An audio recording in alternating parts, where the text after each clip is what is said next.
మంచిగా మన తెగల కోసం అన్నట్టు ఒకళ్ళిద్దరు వెళ్ళిరు. ఇంకా ఎక్కడ కూడా అంత మాకు కనిపించలేదు.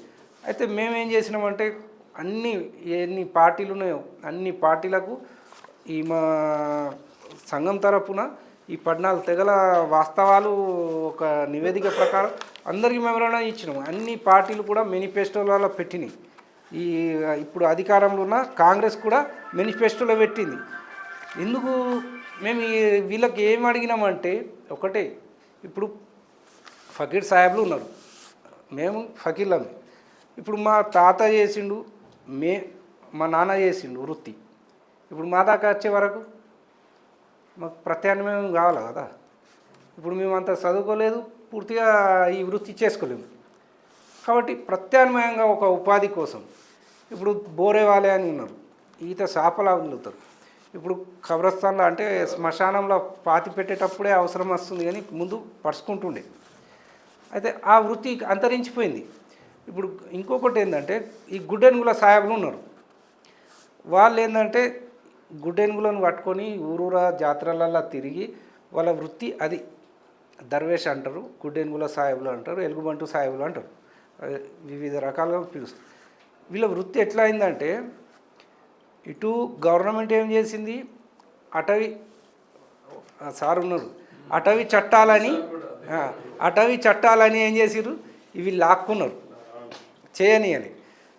రెండవది ఏంటంటే ఈ జంతువు ప్రేమికులని, మనుషులను ప్రేమిస్తలేరు వాళ్ళు, జంతువులను ప్రేమిస్తారట.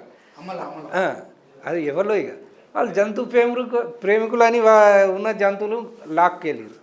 కనీసం ప్రత్యామ్నాయం చూపించి తీసుకున్నా కానీ వాళ్ళు ఏదో బతుకు తెరువు ఉంటుంది. ఆ వృత్తి ఉన్న పలంగా ఇప్పుడు ఇట్లా బజార్ల షో పెట్టిండు, ప్రదర్శన, లాక్కొని వెళ్ళిపోయారు. ఇప్పుడు రేపటి నుంచి ఏంటిది ఉన్నది, అదే వృత్తి తెలుసు, తరాల నుంచి వస్తుంది, ఆటోమేటిక్గా పోయింది. దాన్ని ప్రత్యామ్నాయం చూపించాలి కదా. ఏదన్నా ఏది చూపించలే, ప్రభుత్వం చూపించలే, ఈ జంతు ప్రేమికులు అనేటోళ్ళు కూడా చూపించలే. ఉట్టిగా ఇది తీసుకుపోవాలా, జంతువులను జూలో పడేయాలి.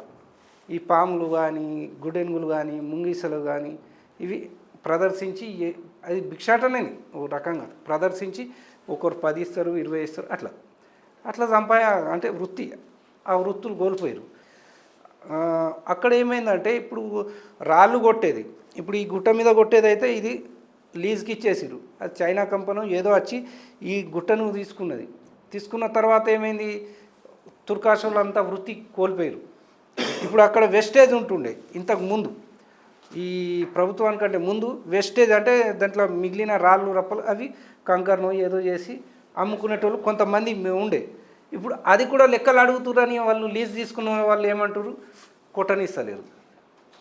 అది మొత్తం రాష్ట్ర వ్యాప్తంగా ఎక్కడెక్కడ క్వారీలు అయినాయో, చైనా కానీ అటు బయట దేశాలకు ఏవైతే మార్బల్ కంపెనీలు దిగినాయో అక్కడ మొత్తం వృత్తులు కోల్పోయారు. వీళ్ళకి ప్రత్యామ్నాయం లేదు. ఇప్పుడు వాళ్ళు గుట్టల నుంచి అంత విద్యలో అయితే మొత్తం వెనుకబాటులో ఉన్నారు. మొన్న సర్వేలో కూడా సిబిఐ స్కోరు 111 ఉంది, ఫకీర్లది 110 ఉంది. అంటే హయ్యెస్ట్ అది. ఒకటే ఏదో కులం ఉంది, 116 ఉంది, తర్వాత మిగతా అన్ని మాయే. ఈ 14 అంత వెనుకబాటు ఉంది.